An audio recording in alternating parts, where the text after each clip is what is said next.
Cool. Welcome to the show again. Yeah, it's all good, man. Thanks for having me on here. I'm really excited, for the call. I've been following the podcast, for the last few episodes. So yeah, I'm actually quite excited to be on the show. Fantastic, Thanks man. for having me, man. Thanks for having me. Those of you listening, we've got, Warren King and myself, the Mighty Rorke's back in action. He's been surfing in Mozambique for the last 6 months, but he's... and he's been issued his power tomorrow. We've got producers lining up to go. Yeah. There's a long list of CVs. So if you want to produce the show, send in your CV as well. Don't be scared. Number one skill, you just need to place the camera in the right place. Yeah, well, jeez. It took you 20 minutes to get that right, Bruce. I know, we'll see how good you look. No, but that's a G5. You're done. Yeah. Anyways, we've got Adrian Sanchez on the line joining us on the phone from Cape Town. Yeah, Mr. yeah. Sanchez, what's happening, man? Not much. Just busy with the grind, getting things ready for EFC 80, staying with the fight camp and just getting ready. How's things on that side with you guys? Oh, perfect. Cold and cuck, but otherwise it's all good. Cold's an understatement. So Adrian Rayo Sanchez, the talk of the town. I think we had a small chat about you on a few shows ago. You're one of the guys who seem to have burst on the scene, and it's been like me and Warren were kind of saying it's been a long time since we've seen someone arrive with such a statement. Thanks. And it was almost like you just moved out of the shadows into the light, and now everyone's talking about this massive knockout you had over Christian Bobo. So just talk us through your whole experience, man, coming from amateur and then getting that deal signed with the EFC, what it's all been like. Yeah, sure. Well, look, like you said, it is true. I kind of did come out of the shadows because, I haven't been in the fight game as long as most of the well-known professionals or the household names. But I had a prior sporting career before that. But nevertheless, I think it was in 2016 when I started my amateur career. The idea sparked from watching the Rocky movies because I'm a huge fan of Rocky. It's such a cliche to say, but anyway, I approached my coach Neville at Pro Fitness Kickboxing and Fitness Academy in Boerdersig here in Cape Town. And I went to the doorstep of the gym and I told him, I was like, look, I want to train, I want to fight. And he looked at me at first and he was like, okay, I'll see what we can do. So like within the first 3 days, I proved myself, and then it was about 6 months before I had my first fight. I had no prior fighting experience before that. Obviously, besides just a little bit of brawl, having to defend yourself, when you're going out and so on. But anyway, long story short, we had a few fights, had a loss here and there, and it was just. The goal was always to go professional, regardless of the sport. And, I tried with different things. And then when MMA came along, it just bit with me. And, I went with the flow and with the motion of things. And then, we went for my license. And then we had the first fight. And it was such an overwhelming experience, in the beginning of the fight and so on. Like, that's why I kind of struggled in a bit. But after I got that first knock, it kind of woke me up and I decided, okay, this is it. I got to put on a show here, and then turned around and got the win. So I have to say it was definitely a highlight, one of the things I can tick off my bucket list. So it was an amazing experience, and I'm really, really grateful, for the opportunity. Fantastic. So just to clarify, so prior to 2016, you had no sort of martial arts experience in the sense of like amateur kickboxing or anything like that? None at all. So then none at all. How did you feel about the grappling element of MMA coming in? Well, look, the grappling thing was probably something I had to obviously get used to. But obviously having like a bit of a rugby background and so on, I wouldn't say it's necessarily the same thing, but just the physicality part of it, I was kind of used to already because I wasn't a top provincial player, but I did play club at like club level. So I did get a bit of that in. But like, it just runs in our family, being roughnecks and so on, and being one of two brothers, and my cousins also, it's all boys, so we all rough and tough and so on. So but having to learn the techniques and so on, and having to think instead of being aggressive and those kind of things was something I had to learn. So I kind of mature just a little, like I'm starting to mature in that aspect, if that makes sense. 100%. That's interesting to hear, Adrian. Like you speak about not having this massive long base in any sort of martial arts, but you got to showcase in that fight with Christian Bobo. It was quite entertaining fight. We got to see a lot of both of you guys. We got to see the stand up. We got to see a few ground exchanges, a little bit of wrestling. So. Was that something that you had in your mind? Like, are you comfortable on the ground? Do you feel confident there? And I mean, you trying to pull off some techniques that obviously had been drilled into you for quite some time. So is it something like you're quite confident in, and are you drilling like groundwork often? Yeah, no, we are definitely. It is one of the important things that we are working on, because I feel like the stand-up kind of comes naturally to me in some aspect. I feel much more comfortable on the stand-up, definitely, but I am starting to find that comfortability and find my rhythm on the ground as well.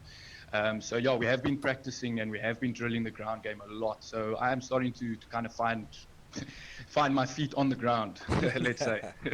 Awesome. So does Neville? You said your coach's name is Neville. Yes. Is he taking you for your grappling, or are you guys getting other guys to come in and do that? Well, yeah, he does have knowledge of the ground game, so he's taught me the basics. But like my coach likes to he's obviously got he's networked with a few people and certain clubs, so he'll get guys in to come and help us out, like Bruno Mkulu. He was in my corner for my first fight, so he helped me a lot with the judo and also with like the wrestling and so on, and then the jiu-jitsu aspect on the floor. So yeah, he helped me a lot as well. And then yeah, we also ever so now and then we go to Atos BJJ. They're based in Tableview. That's at West Coast Grappling, or yes, West Coast BJJ. Yeah, with Gareth Lombard. I think he's the coach that's there normally when we go. Okay. And yeah, he's helped us out also showing some techniques and stuff. But we do definitely keep things within the club, and then my coach just normally gets guys in to come and assist us. Awesome. Adrian, the elephant in the room is, I mean, without being any much disrespectful, we can hear a bit of Afrikaans twang in your accent, but you're proudly Spanish. So how does that all work? Okay. Yeah. Look, my dad comes from Madrid. He migrated here when he was about 21, 22 years old. So I am of Spanish descent. So that's where the surname Sanchez comes from. From my mother's side of the family, she's English, Irish, and Afrikaans. Fantastic. So the Irish part, the Irish comes from my grandfather's side. So I guess that's where the fighting spirit a little bit is like seeped through. And then the Afrikaans side comes from my grandmother. But I am an English speaker, but the area that I've grown up in Goodwood, it's quite how can I say, mixed. So you get a lot of English, you get a lot of Afrikaans people, Afrikaans speakers, and so on. So the school I also went to was also bilingual. Okay. So I think I might have picked up the twang somewhere along the line there. Fantastic.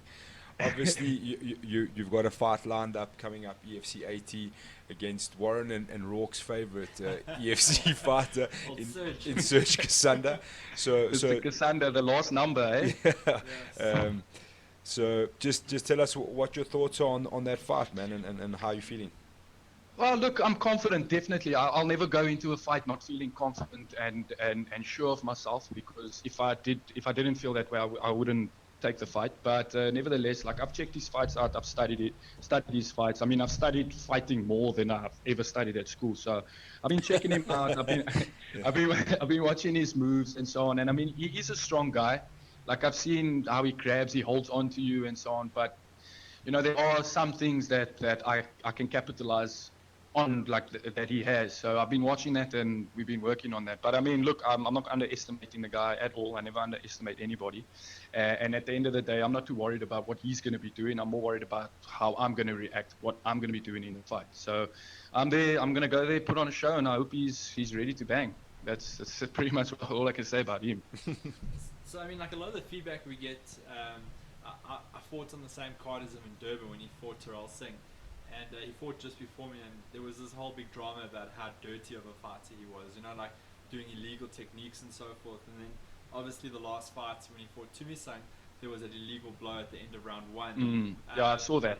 Is that something you factored into your preparation for this? Are you having guys bite you when you're rolling? No, maybe it's like it's a massive. Hey, if he mental bites me, I'm gonna bite him back, eh? I fought a guy. Hey, sorry? I fought a guy that like cheated for 3 rounds, and you know, like it riles you up. It really, like, you have to start like controlling your emotions. It really does piss you off. So I was just wondering if maybe it's something that you've thought about, and you're kind of like doing some sort of mental preparation for that element. Yeah, no, it's actually the first time you've brought this up. You know, I never actually thought or saw him in the light that he's like a dirty fighter or anything like that. But you must remember my surname's Sanchez, and I can be a dirty Sanchez if they want to play it out. So whatever he throws at me, you know, I'll be ready for it. But at the end of the day, like I said, I'm not too worried about what he's going to be doing. I'm more focused on how I'm going to react and what I'm going to do. So I keep my fights as spontaneous as possible. So whatever happens, I'm prepared for it. And yeah, so he can come, he can grab my gloves, he can knee me wherever he wants to knee me and so on. He must just be ready because I'll come back for him. and obviously the question we have to ask you, Adrian, is have you factored in the altitude? Because we've seen a lot of guys come up here and get bitten by the altitude quite badly, especially if a fight goes the distance. Oh yes, no, definitely. That is something I've obviously taken into account. We've obviously been training with, you know, the altitude mask, and I've been running up and down Table Mountain also. So I've been trying to focus on my fitness as well and lung capacity, trying to, you know, get it up to standard, so that when I do hit the altitude, it's not going to affect me too much. So we are preparing for that. Definitely. Fantastic. Yeah. Cool. I think we're all looking forward to your fight. I mean, your debut was quite impressive, and Thank you. You're fighting quite an experienced fighter. I mean, I think Serge got like he's 3-3 at the moment. So 6 fights. Yeah, 3-3. That's correct. He was running a 3-fight win streak going into that last fight. So I mean, I think it's a great fight, and I'm certainly looking forward to it. And I'm also looking forward to it. 100%. So yeah, good luck from our side. Shot, man. Thanks, guys. I really appreciate it. I just want to say one thing though. He's in my book. He's only got 2 wins, eh? The one win was, I think, it was Chad Hepburn, where he dislocated his toe. So he didn't actually finish the guy. So that's like a 50-50. But I know he did get a ground and pound on Christoph, and then he also got a rear naked choke victory. I wasn't sure who his opponent was in that fight, but I know he did get a choke win as well. Fantastic. Terrell Singh, that's the one. Yes, that's correct. Well, Mr. Sanchez, thank you very much for your time, man, and we wish you all the best. We hope the preparation goes well. Good luck with the weight cut and all of that stuff, and we'll see you in Joburg then. Yeah, thank you. Yeah, I hope to see you guys there at the event, and maybe when I see you guys there, we can have a chat. Fantastic, brother. Cool, man. All Thanks, the best. guys. Eh? Thanks, man. Ciao. Cheers. Bye. Cheers, guys. Bye. Cheers. Have a good one. Bye. Let's get down to business. Everyone was like, oh, it looks like he's got a slight dislocation. Slight. Yeah, that's one hell of a wonky toe. That. Isn't it a compound fracture almost? Okay, you have to have your nose broken exactly the same way again, or your toe broken like that. Oh no, thanks. Okay.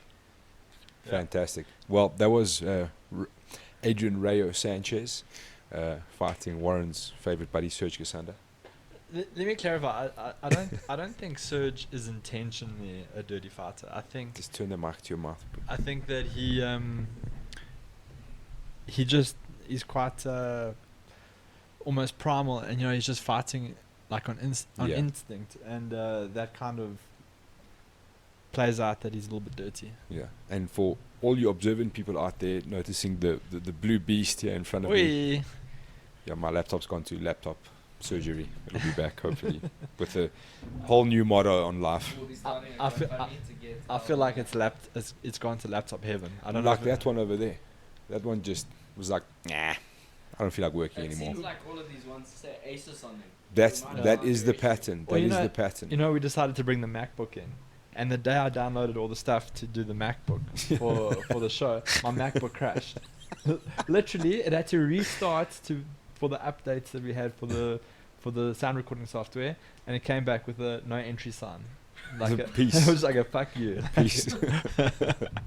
So what were you saying? We asked Adrian Sanchez about the altitude. Yeah. I always like asking this question. I remember like one of the first people actually like I asked was what was his name? It was a guy from Spain as well who fought Martin van Staden, Christian Holly. Yeah.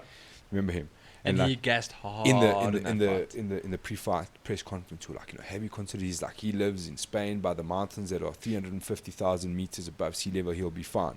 And the first thing he said in the post-fight presser was the altitude got him. But we were like, but bro, Yeah. we just asked you about that. But You said you were fine. Whenever you see the photos of him, he's on the beach. Yeah. All yeah, the time. Yeah. That's sea level. You got to go another 2,500 meters up and you get to Joburg, bro. I think another classic example was TF1. Yeah. All of Oh, the bro, international listen. fighters that I'm gonna pause you. I'm gonna pause you right there, because 7 weeks down the line, Oaks was still complaining about altitude. Listen, you can only blame the altitude for so long. So what is it? You have to, like, after 2 weeks, you're acclimatized to Look, altitude. I don't know. I don't know the exact science, but like, some people seem to think either you must arrive like on the day before Yeah, you like fight, 2 days before you or fight. 2 weeks before, Yeah. kind of thing. I know, like Gracie Barilova, like there's a continuation of Brazilians coming through here. Dude, those dudes suffer for the first few days. Like, you roll them, Yeah. you're like, yes, I'm actually making this dude tired, and then like 3 days pass, and you're like, nah, I was just kidding. Well, I travel to Durban and Cape Town a lot for business, and when I get back from Durban or Joburg, that next day is just horrific. So like whenever we go Jet to lag, bro. Yeah. No. Well, whenever we go to training, that very next day is like, it's so tough to get through. I mean, we do 10 rounds of sparring every day. Like that, the 10 rounds directly after the flight is the worst 10 rounds of your life. Sure. my favorite day. But I was just looking now. So obviously when the UFC go to Denver or they go to Albuquerque, Yeah. the guys bitch and moan about the altitude, right? And Mexico City is a whole different beast. So just looking at Johannesburg versus those altitudes. So Johannesburg sits at 1,753 meters above sea level. Albuquerque is 1,600 meters above sea level, and Denver is between 1,500 and 1,700 meters above sea level. So we got a higher altitude than Denver and Albuquerque. We're only superseded by Mexico City out of the regions that they go to. And bearing in mind, in Joburg, you've got markers that are like up to 2,000 meters above sea level. Yeah. If you go 2.5 hours out of Joburg, like I think it's Belfast, City. just before Dahlstrom, Okay. is the highest point actually in like Gauteng. It's 2,260 if I'm not mistaken. So it does get high. You know what I mean? Like it's and guys underestimate it, and that's why I always ask that question. Kudos to Adrian Sanchez that he's trying something. Like, I just don't think that a mask that's restricting your breathing is actually recreating the process of what it's supposed to be doing. You know what I mean? Yeah. Like, I don't understand how those things work. From what I gather, it's just kind of restricting your breathing. Yeah. You know? So I mean, I did a bit of research into it. I actually bought one of those elevation masks, and the main thing that what guys were saying is that if you take the VO2 max studies from between the altitude mask and actually training at altitude, you don't actually have an increase in VO2 in your VO2 max, which means that all you're actually doing is you're replicating the feeling of being tired. Yeah. You're not actually adapting to a new altitude. You Yeah, actually have to sleep at that altitude. I'm saying you kind of just getting your mind and your body used to that restriction of air. You're not like physiologically you're not changing anything in your body, and I think that's where guys. You know what my best is? We're like down the road you see a dude in Joburg running with the altitude mask on to look hardcore. Like, bro, you look sick, but it means fuck all because you are at altitude. So why are you wearing an altitude mask? That's the thing, you know. My first fight in the EFC, I lived in Durban and then came up to Sun City, and it hit me like a ton of bricks. You know, also that the feeling that you get from the altitude mask is like a lack of oxygen coming into your mouth, right? Whereas the feeling of being gassed from altitude is actually, it feels like there's a lack of oxygen in your lungs, you know, and it feels like your muscles are actually physically fatigued from the whole process, because obviously certain energy systems require oxygen to be, and the energy systems required in MMA are very hard bro science going on here. No. I mean, I studied sports science, funny enough, and qualified in it. And the problem is that your muscles and those energy systems that require oxygen, if you aren't acclimatized to that altitude, it's going to be, doesn't matter what you do. You could have had the best strength and conditioning routine down in Durban or Cape Town is not going to translate in Joburg, you know. So yeah, it's definitely a problem. So what would your advice be then to fighters making that jump? I would come up early for those fights. As early as possible. As early as possible. Obviously, the guys that train in Joburg have a very big advantage. Sure. Because when I fought in Durban, I was living in Joburg, funny enough. And I went down there and it was like, you're just sucking in all this oxygen. You just feel so good all the time. You feel like you're never getting tired. You feel like your muscles never fatiguing. So they had a big disadvantage training at the coast versus training at altitude. But guys in the UFC make it work. There's a lot of top level guys fighting that train at sea level. Sure. So I mean, my advice would be to see how they're doing it. But I think 2 weeks is the market. I remember a couple of the UK guys that fought in the EFC were talking about using those altitude tents. Yeah. Some of them had them. They had access to them. One or two guys had actually access to the altitude chamber where you train in those rooms. I think, I mean, obviously, I don't even know if TJ had an altitude tent. An EPO tent. I think there was more going on in that tent than altitude. I was gonna say. TJ, why are you walking in there with a couple of syringes and a couple of bottles? Yeah. What's with all the latex gloves, TJ? For those of you who don't know, Rourke is the biggest TJ fan. You have some damn respect when you talk about the snake. I'm also a big fan of TJ, but the EPO bust has really hit Rourke very hard. It's emotional. It's been emotional. His heart is so sore about it. Yeah, it's. I think like TJ Dillashaw is one of those ones because like, I don't know, man. To be honest, and I know like when you say things like people are like, oh, you're just jumping on the bandwagon. What you know? I always looked at TJ and like thought there was something going on there purely based on the shape of his chest. Go back and look at a picture or find a picture of TJ. There's he's a ripped dude, but there's a bit of man boobies going on there, bro. It's very strange to me. A little bit of gynecomastia. They tested him for his previous fights and he came up clean. Yeah. So I mean, You defend him, boy. You defend him. Till the death. This week, you know, when he came out, when the whole news came out that he had been busted, I said to Rourke, I think the best thing would have been for him to come on and explain to people why he cheated. Tell people. So I think he did. I think he kind of did. He did that long post on Instagram. He didn't explain. He just kind of like apologized and owned it. And I think, I think in the modern day, that's the best way to do it. Just own it. But just say, look, this is what I did. Well, so the thing that I said it was great that he did that post, but he still didn't tell people why he did it, you know? And only, I think this week he sat down with Chael Sonnen and explained why he did it. And these things always come down to a lack of confidence in your own ability, Yeah. And he was saying that he felt that weight cut was going to be so extreme that he wasn't actually going to be able to perform the way he normally performs. So he succumbed to the pressure of cheating to try and match it, And what I was saying to Rourke is he should have come out with that from the beginning. He should have told everyone that from the beginning, because now that apology that did originally was kind of like a little bit half-hearted. It was kind of like, my fucking manager told me to do this and now I'm doing it. It's a good PR stunt. Yeah.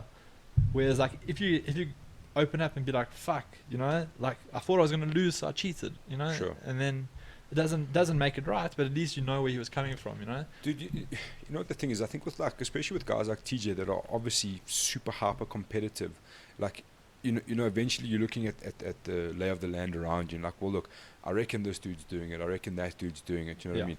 They're getting away with it. And there's all that weird stigma going on in the background. There's a couple of problems I have with the TJ scenario. TJ will come back to fight. I'm chewing to watch it. You know what? Oh, yeah, 100%. And this is the big argument. I think it's the argument with John Jones. I think it's going to be the argument with TJ Dillashaw. Yes, it taints their career to some respect, but that EPO cannot produce the skill level that he has. You know what I mean? Or the fight IQ that he has. Yes, it can make him train for longer and go for longer and all of these things, 100%. But the skills, the inherent skills involved there, you can't discredit that. You know what I mean? That's definitely. years, and I mean, you guys know, it's years and years and years and years of repetitions. You know what I mean? Nothing can take that away from you. And the other side of that is, I mean, and this is one of the weirdest things that I figured out about fighting, speaking to fighters quite quickly, is that the strangest thing about fighting is just the walk from your change room to the octagon or the hexagon, wherever you are. There's multiple opportunities for your brain to back out. Yeah, definitely. You know what I'm saying?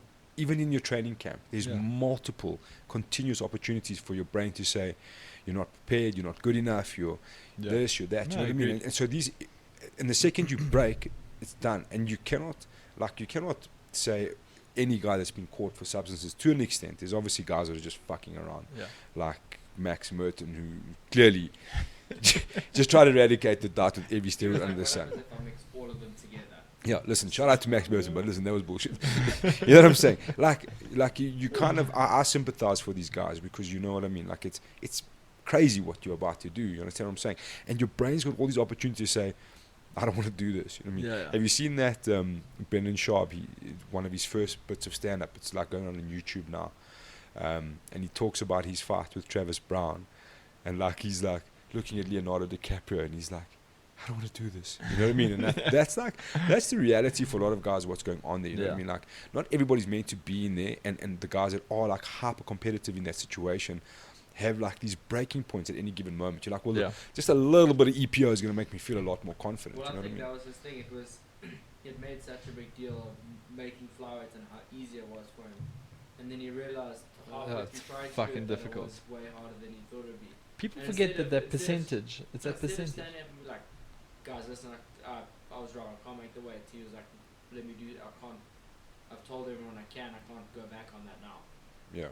Yeah. Or you could just say, I'm not going to So, make the weight. So I think he's been tested something like prior to the failed test. He was tested like 39 times, and from what I understand, at least 10 of them he was tested for EPO.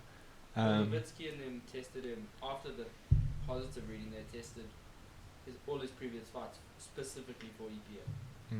And they all came clean. Brock's done his homework. He's got to defend. Wanted to make He was going to write a love letter to TJ. Dear TJ. How could you have let me down like that? Dear The TJ. instant calm was great though. You inject an EPO, get knocked out in like 45 seconds. Dear Dad, I mean TJ. Oh, Oh Rock. man. That's why Rock keeps missing a few. He's just getting slated here. What choose this? But he's the one who drilled TJ kicks And landed for one. his last fight. And landed one. Exactly. Take that. So, as always, you've got a pile of notes for us there. It's just some of the results from the weekend, and we've got that some little retirements. Juicy little Bellator That was card, good. eh? That was a good card, eh? Mm. So it was Bellator 222 this weekend, and the main event was McDonald Gracie, which was pretty cool. And this was an interesting one for me, because a lot of guys were kind of saying, where is Rory at? Because he was, remember after his last fight, he was kind of saying like, he doesn't know if he wants to do this anymore. Like, it was quite weird, you know what I mean? He's a weird character as it is, I think. Yeah. But like, yeah, But nice fight. it seems like he's back in it mentally. For now. For now. Yeah. It's quite tough for him because he's in this Grand Prix, but every time he fights, it's a title fight. Yeah. So every time he fights, it's 5 rounds for a title, and everyone else in the Grand Prix fights 3 rounds, regular Grand Prix style. So who did he beat in the first round? He beat was it like Douglas Lima or someone? Yeah, I think so. Yeah, I think so. Um, Because it was, when was he talking about? It was after Musasi, wasn't it? When he was like, he doesn't know if he wants to still be here. no, it was after the last one. He's Was like, it? I don't know if I saw him be here. He like had to reevaluate his career. Bellator, and- the dudes, they seem What- to be what very was- active. Rourke, what was his last fight? Anyway, Then in the co-main event was Machida versus Sonnen. yeah. Fitch draw. Oh yeah, that's it. Yeah. It was the draw, and he was like, lost to Gegard Mousasi before that. yeah. That was a crazy fight. Eh? Gegard Mousasi at Rafael Lovato on the weekend, Ooh, eh? damn. That is going to be great. Rafael Lovato is probably the greatest American grappler. Would you say like the best to transition from BJJ? I would say the greatest American grappler until the recent era. Cool. He was the first American world champion. Second American world champion after BJ, obviously. And has a whole host of grappling accolades. And yeah, I think he was also, if I'm not mistaken, him and his father were the first American father-son black belt combination. Because he got his black belt quite young. Yeah. Actually, I listened to a podcast with him and Joe Rogan. He explains like that whole story of him and his dad traveling Yeah. like 2 hours in a day to get to a school to come bring back the knowledge. It's a crazy story. And he's one of Crazy, only a crazy handful story. of guys that are able to compete at a high level in the submission grappling scene, as Sure. well as, fighting for a world title Yeah. at Bellator next weekend. So, yeah, it's exciting. On that same path, I know we're deviating slightly. Rodolfo Vieira signed for the UFC this week. Is it? Yeah, I didn't see that. that's a massive signing. I mean, for those who don't know who Rodolfo Vieira is, he's one of the greatest jiu-jitsu practitioners ever. I think he's like a 5-time world champion. ADCC, I think he won an ADCC. Yeah, either won or medaled. Didn't he? He qualified for ADCC as a brown belt, which is crazy, defeating all the Brazilian black belts at that stage. Then I think he was already a black belt by the time ADCC pitched up. But yeah. And then on that card we had the return of the GOAT, Dylan Dennis. At 1-0 he's the GOAT in MMA. But he put on a grappling clinic there against Max Humphrey. Yeah, and then the saddest thing about the weekend was all of Bellator's transition guys, where they got them from wrestling and all got fucking mollywopped this weekend. You know, like Aaron Pico again, eh? Yes. Took another one. That was a bad knockout, eh? Yeah, dude. But There's something going on there, though. Like, I don't know. yeah, you just I can't don't know put it enough together. about it to really say. I just feel like it's, like, it's funny, like, you get sucked into these hype trains about these dudes up and coming, like Aaron Pico is one of them. Yeah. And I think he's labeled onto that bull that everyone's like, oh, no, you got to watch this dude's the future. And then he's getting sparked. That's twice in a row now, I think, Yeah. or maybe even 3 in a row. No, so his debut, he got guillotined, like, quickly. And then he got 4 TKOs in a row, or knockouts in a row. Then he got 2 KOs and he got KO'd twice in a row now. So now it's like kind of, you must also wonder, like, he was a Golden Gloves boxing champion, and he came over from a very physical sport in wrestling. I mean, he went to like Youth Olympics, and he was part of the Junior World Championship team in America. So you can imagine the type of like impact his body's had over those years. Then going into boxing, now transitioning to MMA, he does seem a little chinny. So yeah, it's sad because he's such a talent, but you wonder if the build-up years that came to that point. Also, he's a fucking wrestler, but you never see him do a fucking takedown. You would expect this. Oh, I've been knocked out in my last fight. Let me hit a takedown. Let me just get on top and dominate. But then he gets sucked into these striking exchanges and gets fucked up. Yeah, you see, that's for me why I'm going to say, like, maybe you should be looking at your camp. You're obviously not getting the right kind of guidance. Well, he just You know moved what I mean? camps. Yeah. He just moved to Jackson's. Ah, that's right. Yeah. Did he get tested for EPO? I heard that Jackson's camp is super dodge when it comes to. I mean, obviously the John Jones Hey, bro, scenario. you can't just be making statements like that. Where's your evidence, boy? Want to see some evidence? Hey, the Sox just throwing out allegations about Jackson Wink being dirty here. Jeez, they only had the greatest scandal of all time. Oh man! How dare you, sir? How dare you? So I mean, that was some good stuff this Yeah, weekend. Bellator was cool. It was a nice card, and it was kind of like randomly out of nowhere. Those Bellator cards seem to like pop up. You're like, you get so used to UFC being on, and you're like, what card is it this week? And you're like, nothing. And then Yeah. Bellator's like, I got a prize for you. come here, let me show you. Yeah. The nice thing about Scott Coker is he's not scared to do like these weird mismatch fights, Yeah. and like all these like bringing people over, putting their main card for their debuts because they were a big star and elsewhere. He just announced now Fedor's coming back again, just re-signed again. Sweet baby Jesus. I mean, Chael Sonnen retired, but you kind of want Fedor to like call it a day. A Yeah, little bit. please, Fedor. Yeah. But there's been quite a list of retirements, eh? Chael Sonnen, Jimmy Manuwa, Alex Gustafsson. Yeah. Who am I missing? Gustafsson was an interesting one because he's still like a top flight fighter, but he's like, I don't want to do this. I'm just going to be a journeyman. You know, I'm not going to do this if I can't be the champion, which is kind of understandable. You know. Yeah. But if it was a business, if you looked at it just purely from a business aspect, I mean, there's still many years you could make lots of money in the sport. See, like, and that's why, like, Alex Gustafsson is one of my all-time favorites, and I think that's his character. You know what I mean? He's like, he's Swedish perfection. Exactly. He's fought John Jones. He's lost. He's Twice. fought DC. And he lost. fucking came close the first time, eh? Bro, like, I still think he won that fight. That to be honest, like, that he first edged fight it. was epic. Like, bro. if there wasn't a belt on the line, because that was the thinking, especially back then. If there wasn't a belt on the line, I think Gustafsson won that fight. That's the way I saw it. But look, also, it's slightly biased. I'm not gonna lie. You know, the problem is the momentum shifted Jones's way at the Yeah, end of yeah. the fight, which kind of Turned it on its head, like yeah. the last Yeah. impression you leave in the judges' minds. You know. Sure. But yeah, dude. So like, and I think his feeling was, look, I'm not gonna beat John Jones. That ship's not gonna turn back around. You know what I mean? So I'm not, unfortunately, just not gonna be the world champion. So, Yeah. but like, I I would like to see like Gustafsson like just become a free agent, head over to Bellator, bro. Yeah. Go fight at heavyweight, bro. Go fight fucking Ryan Bader in Bellator, dude. Yeah. I'll take my money. One thing I have learned is that the talent pool is definitely a lot more spread now. It's not all very heavily concentrated in the UFC. Sure. Bellator's proven on a couple of occasions now that these guys can't just expect to start winning when they come across. One FC, dude. Look Dude, how the Oaks are they getting also sorted they had out. a great card this weekend. Did you see it? No, I haven't yet. So- I was actually looking for it this morning on YouTube.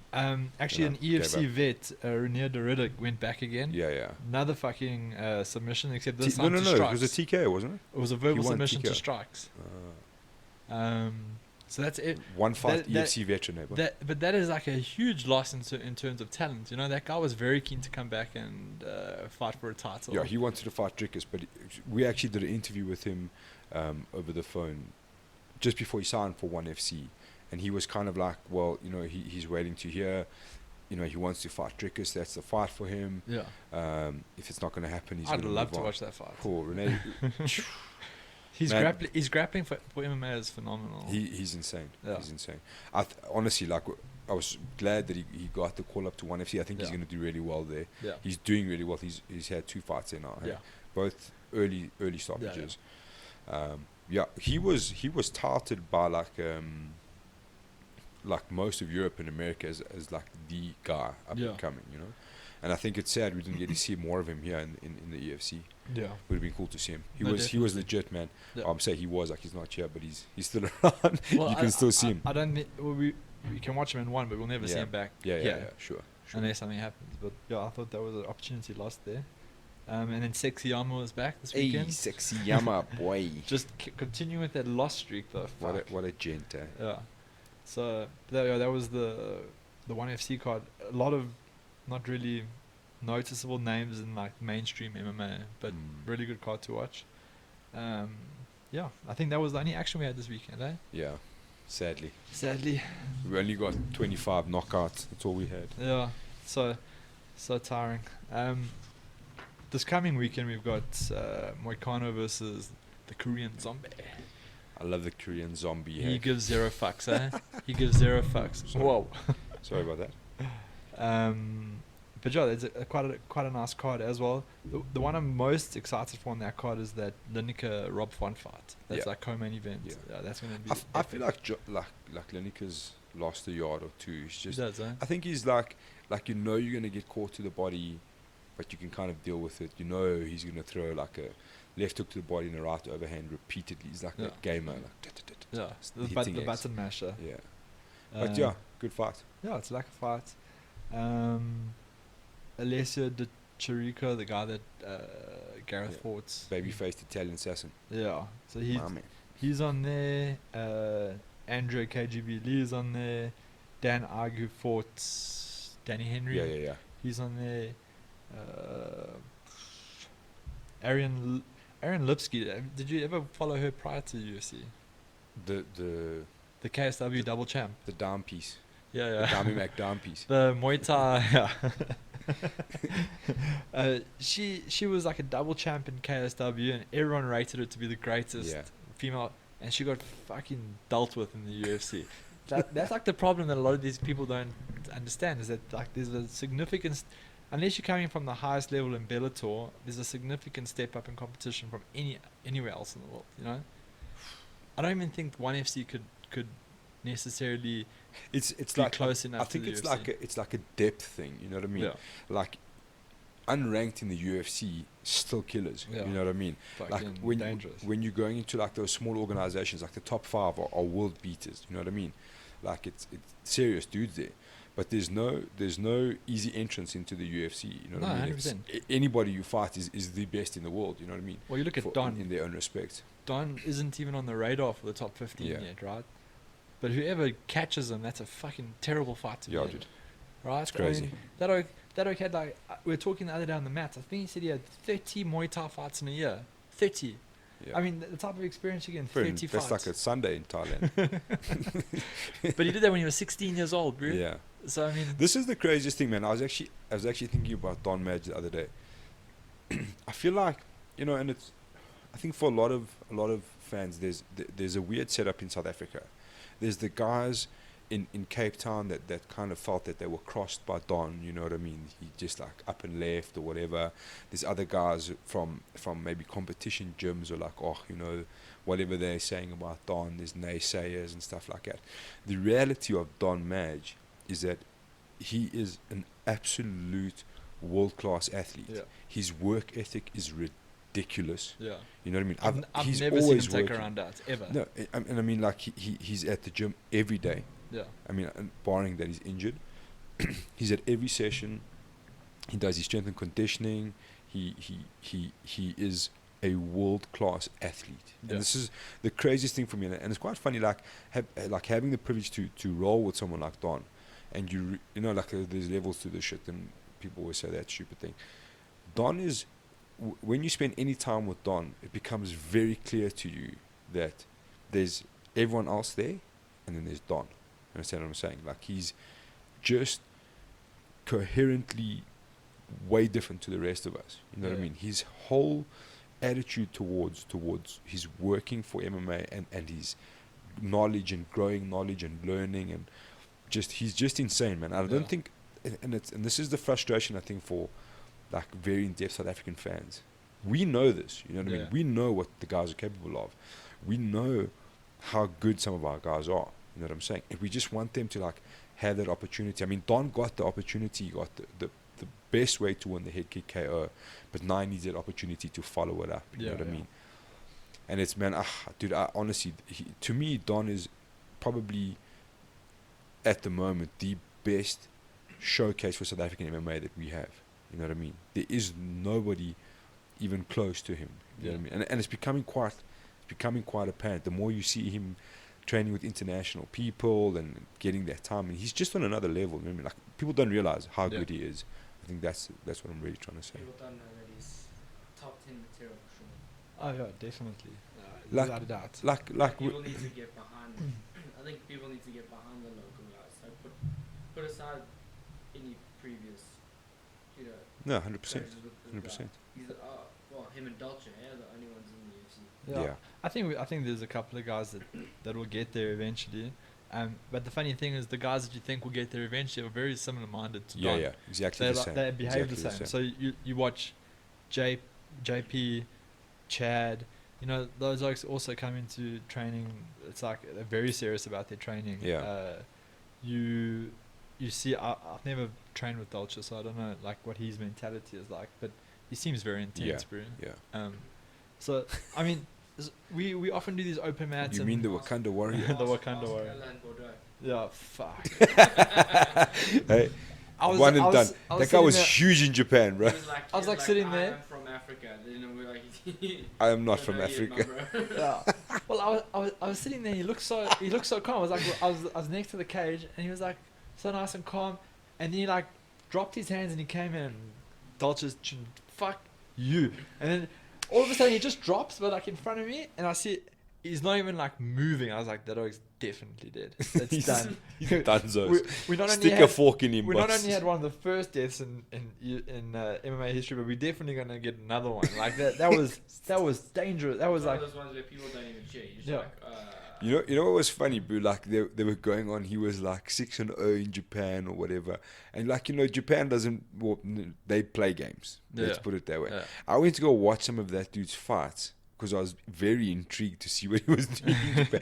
Bro, the guy was fighting bantamweights. yeah, no, it's crazy. It's an absolute freak show. He was like the kind of, you know what? That dude in Japan should have been being walked out like on like a leash or something. I mean, like that's the way I pictured it. Yeah. To fight like this little dude, I'm like, well, obviously he's fucking 6-0. Yeah. You know what I mean? He's like got 100 kilos on these oaks. Yeah, dude, that dude got sparked. And that was it. That was the end of Alain Yeah. Badoa. We were at the there's one restaurant in Sun City that stays open late there by the hotel, and we were staying there with his coach, and Alain couldn't even talk. We were like afterwards, he just kept quiet, kept his head down, tried to speak to his coach is actually pretty cool. He was like very, these things happen in his broken English, like these things happen, and he was a bit bleak and whatever, but to fucking fly in from France, drive 2 hours to Sun City and then get murdered in the opening round, in the opening moments of the round, like, and then he never came back. He went and did some international fights again. Did he? Yeah. So yeah, it's Very interesting situation. Yeah, that was crazy. And yeah, let's talk about that actually. Dolce's coming up now, 29th. Will be the 30th for us. He's Of fighting. June? Yeah. Did he get his visa sorted out? I have no idea. How's he fighting? I would absolutely hope so. I Justin Ledet. heard, and it could be just a wild, vicious rumor, that there were some visa issues that may put that fight at Don't risk. say that, Bruno. I hope not. Don't I say hope that. not. I'm very optimistic. I really want to see him fight, but that's what I heard. I heard there's some. The problem is African passports aren't strong. You know, it's you have to jump. Especially when you've openly admitted that you came into South Africa illegally. Well, that's the problem. But that's the problem. It's like if you have a history of any sort of like. Thanks, Milton. Maybe, hey EFC, maybe we can lose that countdown show in the meantime. Hey, that countdown was great. No, probably one of the best countdowns, but Yeah. you know, if there's visa problems, But I heard. maybe we need to lose that countdown. But I mean, but just even if you take that away from it, African passports are generally some of the weakest passports globally. You know, so it's not easy to get Oof. into America to start with. You know, and that's what I heard. I just heard that there might be some visa issues that are going to creep in. It's like the Russians. The Hope Russians have not. a big problem fighting in America. Yeah. You know. Well, that's one of the main reasons why Khabib wants to fight in Abu Dhabi. That's Yeah. where he's saying his friends can come and watch. Yeah. Well, Which that's means exactly that the thing. do not say anything about his dad. There'll be or no you're gonna get fucking beaten. jumping any fences at that fight. Yeah. Eh? Yeah, there's quite a cool interview of from BT Sports now because they had the press conference in London, and he's like, things will be different now. His dad is I'm not allowed to jump the cage. That's gonna beat me, boy. Yes, he's properly scared of his father. Yeah, Eh? bro. This is one of the craziest moments in MMA for me. Was watching Khabib sit with Putin and his dad, and Putin telling him that he's going to tell his dad not to give him a big beating. It's one of the craziest things. It's such a surreal thing to see. The president of Russia telling an MMA fighter that he's going to speak to his dad for him that he doesn't give him a big beating. I'm like, what is going on here? What is this? crazy. What is this? Yeah, no, it's mental. Yeah, Eh? it's fucking amazing. It's a different world out there. Yes, dude. It's just honestly some of the best television I think I've ever seen in my life. Yeah. It's like I'll sit down like, don't worry, my son. I'll tell your dad not to give you a big beating from Putin. And even in the press conference, he was fucking nervous of his father. Yeah, he eh? was like, yes, I'm going to get a hiding when I get home. It's like a 27-year-old man, undefeated MMA fighter is going to get a hiding from his dad. Shit, And, man. Delta's fighting Justin Ledet, Ledet. yeah. Ledet, running 2 losses to Johnny Walker Yeah. and Alexander Rack.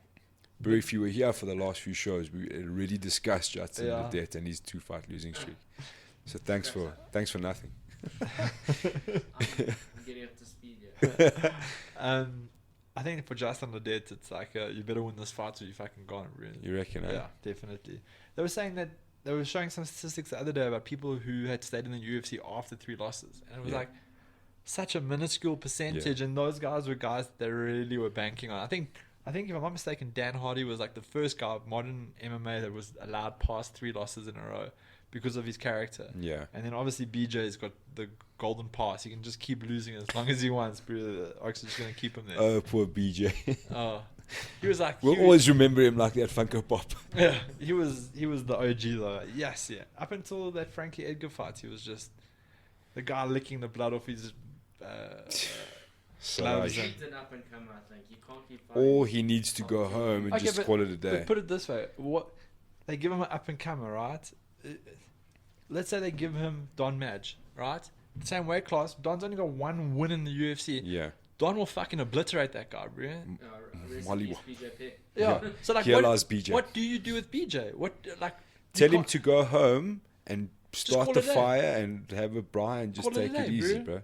He's like, I mean, he was saying the other day when he was growing up, the biggest idol in Hawaii was Sonny Garcia. Yeah. And how everyone knew. And then the other day, Sonny Garcia wanted his autograph and wanted to meet him. And he's like, "You are the biggest thing in Hawaii. You are you like the Hawaiian president." Let's do BJ Penn versus Uriah Faber. Or Let's let's do BJ Penn at home on the couch playing PlayStation. I like that one. That one's better. But I mean, the problem is everyone's just making their name off of him now. I mean, everyone who comes in fucks it. Like, not not many people outside the grappling community knew who Ryan Hall was, barring the Tough Experience, who he wasn't a real like fan favorite. After he heel hooks BJ, that's it. He's like the greatest. There's like that meme. It's like what untrained people are scared of, and there's like these two like juice head mongs like with like veins on their eyeballs, and then there's like what trained people are scared of. It's like Ryan Hall with like this little poodle. I mean, he was like one of the original like forefathers of leg locking and getting in. I mean, he was like the 50-50 king. But yeah, it's just, who do you give BJ to? I mean, his family at home. That's who I give it to. I'd pay to watch him fight Don, but not because I think BJ's gonna win. Just pay because Don can fucking watch it like this. But well, that's the problem. It's like, I can promise you, if they did fight, if BJ got Don to the ground, he wouldn't win that fight. Yeah. Like, he wouldn't win on the ground. He wouldn't win it standing. It's a crazy, crazy world. Very crazy world. But just going back to Dalcha, I was just thinking about that now. I think that's I think stylistically it's a decent fight for champion. Obviously, look, Justin Ledet, I mean, like, I saw like people like, oh, it's so nice, they've been so kind to him. I'm like, guys, it doesn't really work like that. You understand what I'm saying? Like, it doesn't work like that. They've literally given him, taken a like pit bull, hit it in the nuts in the cage, and they're going to set it loose. You know, it's really? like you say, it's probably all or nothing for him. Man with you his know back what I mean? against the wall. They said the same thing when Rowan got Anthony Hamilton, and then Anthony Hamilton fucking ruined his life, bro. Like, there's zero easy fights in the. Yeah, there's no such thing, and I think it's going to be it's the first time traveling. It's dealing with all of that. It's the time. It's all of that stuff that's got to happen. His whole team has never done this before. You know what I mean? So it's a lot of adjustments. There's no Congolese banging drums at the weigh-ins. It's just you and your team. You know what I mean? Like, you're the minority there, bro. Very, very different. You know what I mean? He's got a tall guy. He's going to have to figure out how to get through his range, how he's going to close that distance safely. And you know what I mean? And I think if he can figure that out, I think it's going to be a long night for Justin Ledet. But if this same thing with Justin Ledet, if he can figure out how to keep him at a good range and a good distance.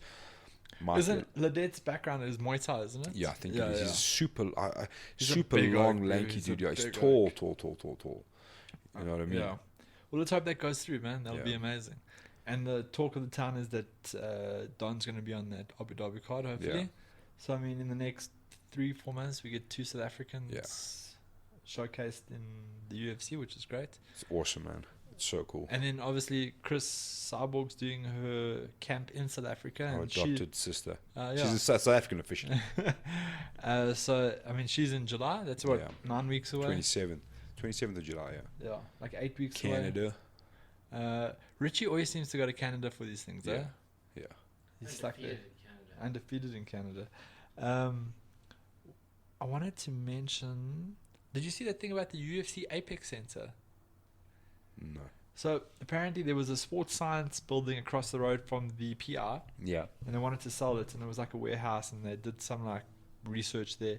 So the UFC bought it, and they're building a 2,000 seat, or they built a 2,000 seater arena, and they built a full production hub in that center. So they can basically produce any UFC show around the world from Vegas. They don't need a production team in the country. And what they were talking about doing is that they're going to run, so they'll get like a full card of Russian fighters to fight each other at like 7 o'clock in the morning in Vegas. And they'll stream it live to Russian primetime television, right?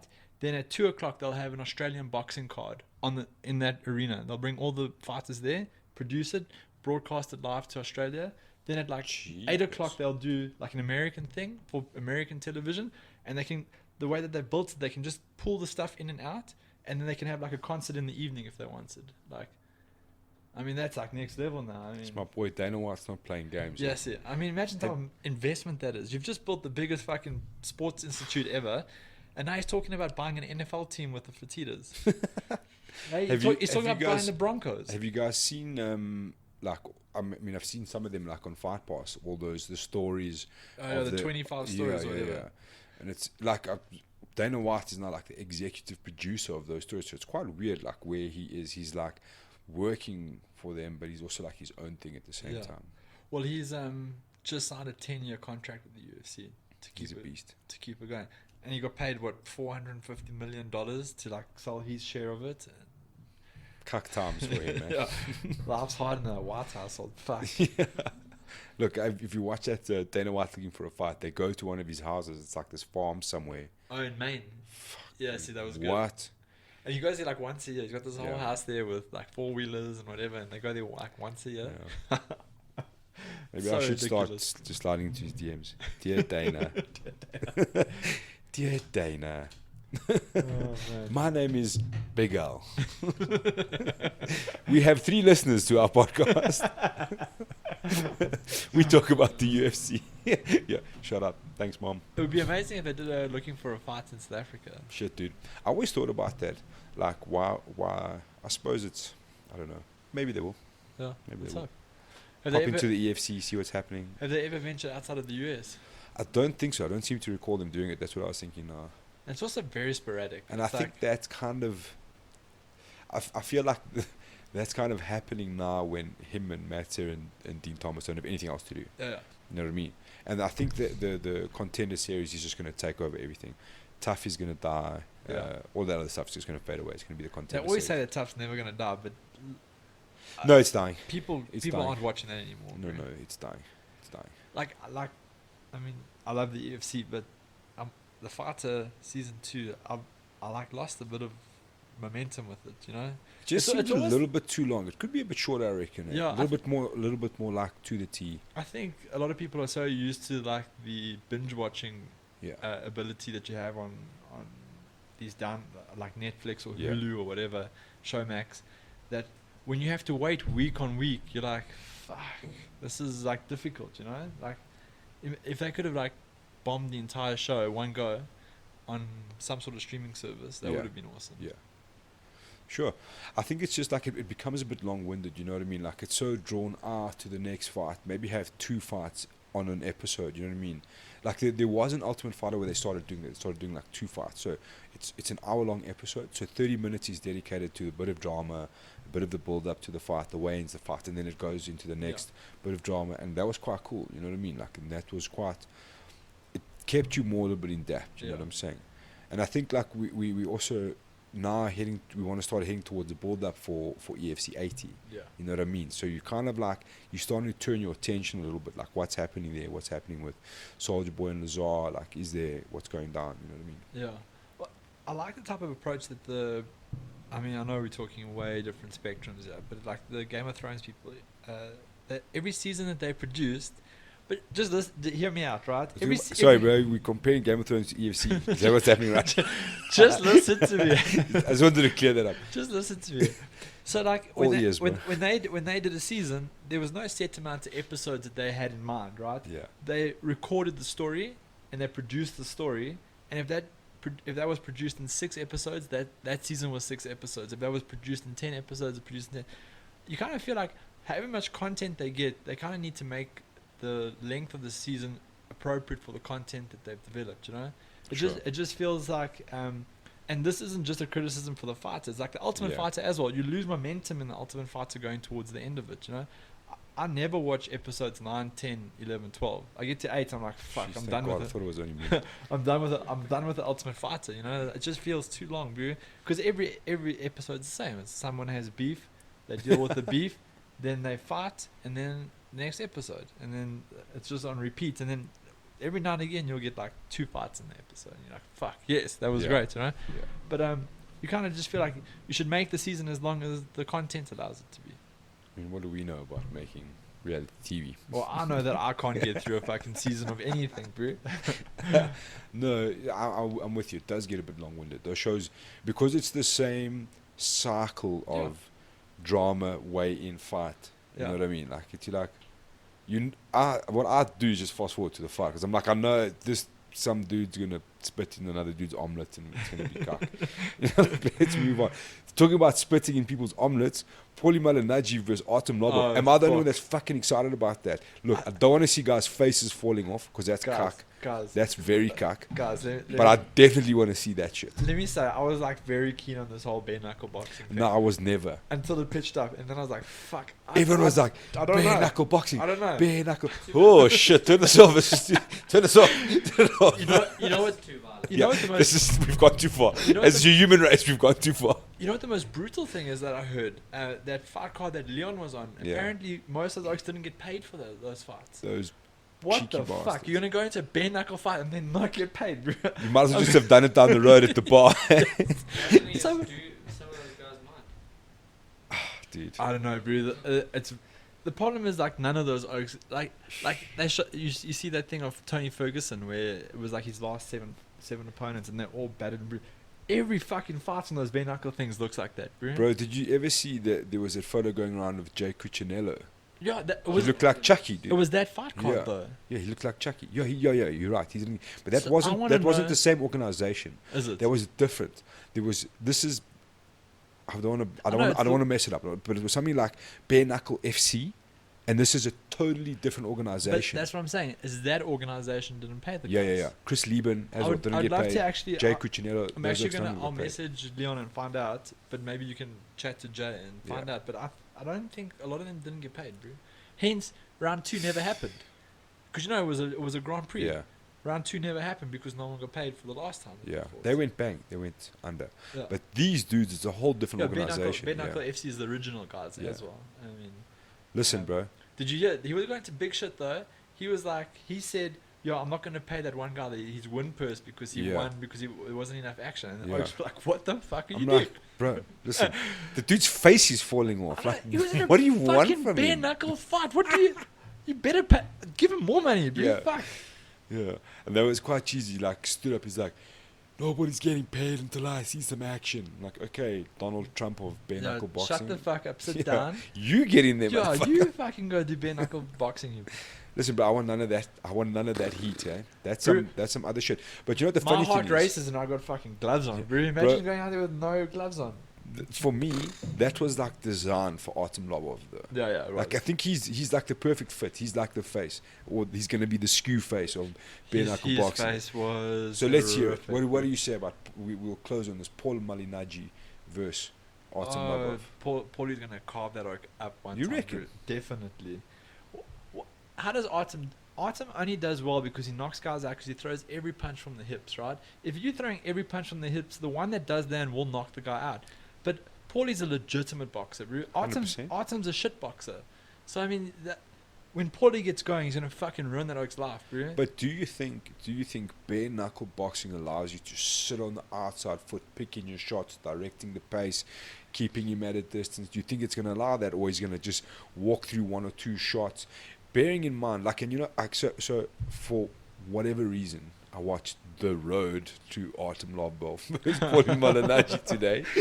Don't ask me why. When I you had got to work no- today. When you got nothing. Things to happened. do. I saw it. I was like, I'm very interested to see what this is all This about. oak skipped fucking 15 rounds of open mat to watch the road to Artem Lobov. Dude, best 13 minutes ever. Promise you.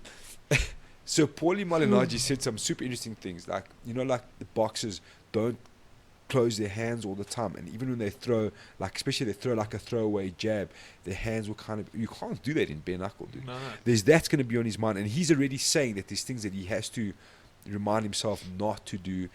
The clinch, for me, you know, you've got a different sort of clinch with that putting in that necktie and that sort of stuff, you know. What's interesting is he's the first high-profile boxer to do the transition, Yeah, right? I think he's going to get his face smashed. Nah, I disagree. I'm so glad we're on different sides of this because it makes it exciting. When is it? It's this weekend. Ew. Somebody's face is going to fall off. That's what I know. I'm going to tell you this. I'm not watching it, but I'm excited to see the results. Yeah, we'll look at the photos. Honestly, I just think thought there's Artem looked like a zombie after that last one. the goat, bro. Don't you fuck. dare. Don't you dare. Keegan and the goat thing. I'm gonna fucking Artem the goat. I just think there's fuck. like there's a different factor there. It's getting through those punches. It's going to be a brawl, and Artem's just going to make it a brawl. And I think that that's what he wants to do. Look, if Paulie can keep it as a boxing match, yeah, dude, he's But look- gonna set him alight. Look at Beck Rawlings, right? She's the only lady that came in with like some sort of boxing pedigree, Yeah. and she's just been lighting all those chicks Yeah, up. but she's also a savage. Nah, I understand that. And she actually moving back to MMA now. Thank God. She's signed with Bellator, I think. Thank God. But I mean, she had some boxing pedigree, and she's just been lighting those chicks up, left, right, and centre. So I don't know. So there you go. I say Paulie. I say Artem. Team Paulie. Rourke, you say. I'll just look at the pictures. And even then. That's it. He's fired. You Yeah. can't be a fence sitter in this room. That's unacceptable. So, Paulie Malignaggi, Artem Lobov. We'll find out in the next episode who is right. I think Paulie's going to get fucking sparked. Anyway, that's all we got for you today. Thanks for tuning in. As always, send us your questions, what you want to know, what you want to talk about. Yeah, let us know. Thanks for tuning in. We're out. Two guys. Peace. Cheers.